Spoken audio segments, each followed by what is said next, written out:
السلام علیکم ورحمۃ اللہ وبرکاتہ۔ الحمد للہ رب العالمین والعاقبۃ للمتقین والصلاة والسلام علی رسولہ الامین وعلی آلہ وصحبہ اجمعین ومن تبعہ بإحسان الی یوم الدین، اما بعد فاعوذ باللہ من الشیطان الرجیم۔ یا ایہا الرسول بلغ ما انزل الیک من ربک وَإِن لَّمْ تَفْعَلْ فَمَا بَلَّغْتَ رِسَالَتَهُ وَاللَّهُ يَعْصِمُكَ مِنَ النَّاسِ إِنَّ اللَّهَ لَا يَهْدِي الْقَوْمَ الْكَافِرِينَ۔ محترم حضرات و خواتین، اللہ تبارک و تعالیٰ کا بے پناہ شکر و احسان ہے کہ اس نے ہم سب کو ایک مبارک مجلس میں جمع کیا۔ رسول اللہ صلی اللہ علیہ وسلم کی حیات طیبہ، آپ کی پاکیزہ سیرت معلوم کرنے کے لیے ہفتے میں ایک مرتبہ اس مبارک مقام پر میرے اور آپ کی حاضری ہوتی ہے۔ اللہ تعالی ہماری اس حاضری کو قبول فرمائے، آمین یا رب۔ جیسا کہ آپ جانتے ہیں کہ اس سے پہلے کی کلاس میں ہم نے رسول اللہ صلی اللہ علیہ وسلم نے مدینے میں پرامن ماحول قائم کرنے کے لیے مختلف تدابیر آپ نے اختیار کی۔ ان میں سے ایک اہم تدبیر جسے دانشوران ملت نے بہت پسند کیا اور کہا کہ صلی اللہ علیہ وسلم کی یہ تدبیر ایسی کہ ہر ذمہ دار صاحب اقتدار اگر اس تدبیر کو اختیار کرے تو یقیناً ایک پرامن معاشرے کی تشکیل ہو سکتی ہے اور ایک پرامن سوسائٹی کو قائم کیا جا سکتا ہے۔ ہماری مراد میثاق مدینہ، دستور مدینہ، جسے رسول اللہ صلی اللہ علیہ وسلم نے مدنی زندگی میں آپ نے مقرر فرمایا۔ یہ ہجرت کا پہلا سال تھا۔ تعمیر مسجد سے فارغ ہونے کے بعد انصار اور مہاجرین کے درمیان بھائی چارہ قائم کرنے کے بعد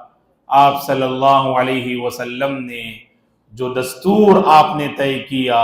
جو قانون اور میثاق آپ نے تحریر فرمائی، مسلمانوں کے نام، قریش کے نام، کفار مکہ کے نام اور خصوصاً مدینے میں بسنے والے مشرکین اور یہودیوں کے نام، آپ نے جو دستور اور اصول آپ نے طے کیے، انہی اصول کا نتیجہ ہے کہ اللہ کے نبی صلی اللہ علیہ وسلم نے مختصر سی مدت میں ایک زبردست پلیٹ فارم آپ نے قائم کر لیا، آپ نے تیار کر لیا۔ میثاق مدینہ کے بعد ایک اہم معاملہ جسے سیرت نگاروں نے ذکر کیا ہے وہ یہ کہ مدینہ پہنچنے کے بعد ہم جانتے ہیں کہ صلی اللہ علیہ وسلم نے مختلف افکار اور مختلف مذاہب رکھنے والے لوگوں سے آپ نے ملاقات کی۔ ایک طرف مشرکین، تو دوسری جانب یہودی، اور تیسری جانب منافقین، اور چوتھی جانب باہر کے دشمن جو مسلمانوں کو مٹانے اور مسلمانوں کو بدنام کرنے اور اسلام کو اس دھرتی سے مٹانے کے در پہ تھے۔ تو ہر طرف سے آزمائشیں اور ہر طرف سے رکاوٹیں تھیں، لیکن اس کے باوجود مدینے کی سرزمین اللہ کے نبی کے حق میں ہر ناحیے سے ہموار ثابت ہوئی اسلامک پلیٹ فارم اور اسلامی خلافت کو قائم کرنے کے لیے۔ تو خصوصاً اس موقع پر اہل علم منافقین کا ذکر کرتے ہیں، اور منافقین کی شروعات اور ان کا وجود مدنی زندگی میں ہمیں نظر آتا ہے، اور خصوصاً منافقین کا سردار عبداللہ بن ابی۔ دراصل یہ قوم کا باعزت انسان تھا عبداللہ بن ابی۔ اللہ کے نبی صلی اللہ علیہ وسلم مدینہ آنے سے قبل اہل مدینہ اپنا سردار عبداللہ بن ابی کو تسلیم کر چکے تھے، اور بس تاج پوشی کا انتظار تھا، تاج پوشی کی گھڑی باقی تھی۔ تو اتنے میں اللہ کے نبی صلی اللہ علیہ وسلم مدینہ تشریف لائے، اور آپ مدینہ تشریف لانے کے بعد معاملہ پوری طرح سے بدل گیا۔ لوگ عبداللہ بن ابی کو آپ مدینہ تشریف لانے سے قبل سردار بنانا چاہ رہے تھے، اور چونکہ اللہ کے نبی صلی اللہ علیہ وسلم کے سر پر تاج نبوت سے اللہ تعالیٰ نے آپ کو سرفراز کیا تھا، اور جس کے سر پہ تاج نبوت ہو وہی حقیقت میں سردار ہے، وہی حقیقت میں قائد ہے، وہی حقیقت میں رہبر اور لیڈر ہے۔ تو لہٰذا اللہ کے نبی مدینہ آنے کے بعد یہ انصار، یہ مہاجرین اور یہ مسلمان جو اپنی جان سے بڑھ کر اس نبی کو چاہتے تھے، گھر والوں سے بڑھ کر اس نبی پہ فدا تھے، اور اس نبی کے اشارے پہ وہ سب کچھ کرنے کے لیے تیار تھے، صحابہ اکرام رضوان اللہ علیہم اجمعین۔ تو لہٰذا اللہ کے نبی کو صحابہ نے سردار بنانا چاہا، اور سردار کی جو بات تھی وہ دراصل عبداللہ بن ابی سے اللہ کے نبی کی جانب منتقل ہو گئی۔ تو اسی لیے عبداللہ بن ابی پہلے سے شر پسند تھا، تو اس کے دل میں یہ شر پسندی کا شعلہ اور زیادہ بڑھتا گیا، اور زیادہ بڑھتا گیا۔ مشرک تھا عبداللہ بن ابی، لیکن مجبوراً اسے اسلام قبول کرنا پڑا۔ عبداللہ بن ابی کو مجبوراً اسلام قبول کرنا پڑا۔ اسلام قبول کرنے کے باوجود، مسلمانوں کی صف میں اس کا شمار ہونے کے باوجود، وقتاً فوقتاً وہ اپنا اصلی چہرہ مسلمانوں کے سامنے دکھایا کرتا تھا۔ کہیں نہ کہیں اللہ کے نبی اور مسلمانوں کو تکلیف دینے کی بات آتی تو وہ موقع اپنے ہاتھ سے جانے نہیں دیتا تھا یہ عبداللہ بن ابی۔ اور منافق کہتے ایسے ہی انسان کو جو دل میں کفر کو چھپائے اور سامنے اپنے آپ کو مسلمان ہونے کا جو اظہار کرے، کہ دل میں کفر کو چھپائے اور کافروں کے ساتھ ہمدردی اور ہم نوائی یہ دل میں چھپی ہوئی ہو، اور لیکن سامنے مسلمانوں کے ساتھ ہمدردی کا معاملہ اور ہمدردی کو جو ہے جتانے کی کوشش کرے، تو ایسے ہی بندے کو منافق کہتے ہیں۔ جیسا کہ اللہ نے قرآن مجید میں سورہ بقرہ کی ابتدائی آیات کریمہ آپ پڑھ کر دیکھیے گا، اللہ تبارک و تعالیٰ نے ان آیات کریمہ میں منافقین کی حقیقت کو اللہ نے بیان کیا ہے۔ ان منافقین کے دلوں میں بیماری ہے،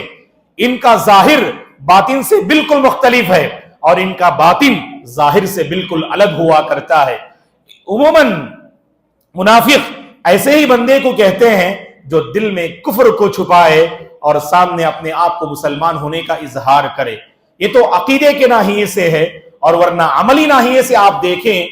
قرآن مجید میں اللہ تعالیٰ نے منافقین کی بہت ساری صفات کو اللہ نے بیان کیا، اور اللہ کے نبی نے بھی احادیث مبارکہ میں منافقین کی صفات کو اللہ کے نبی نے واضح فرمایا۔ اگر آپ چاہیں تو سورہ توبہ پڑھ کے دیکھیں، جو 10ویں پارے کی یہ بڑی عظیم سورت ہے سورہ توبہ۔ سورہ توبہ کو الفاضحہ بھی کہتے ہیں، کہ یہ دراصل رسوا کرنے والی اور منافقین کا پورا پول کھول کر رکھنے والی یہ سورت ہے، جس سورت میں اللہ تعالیٰ نے منافقین کا پورا پول کھول کر بیان کر دیا، منافقین کی پوری صفات اللہ نے بیان کر دی اس سورہ توبہ میں۔ اگر موقع ملے تو ضرور اس سورت کو پڑھ کر دیکھا کیجئے گا، اللہ نے پوری تفصیل سے منافقین کا ذکر کیا ہے۔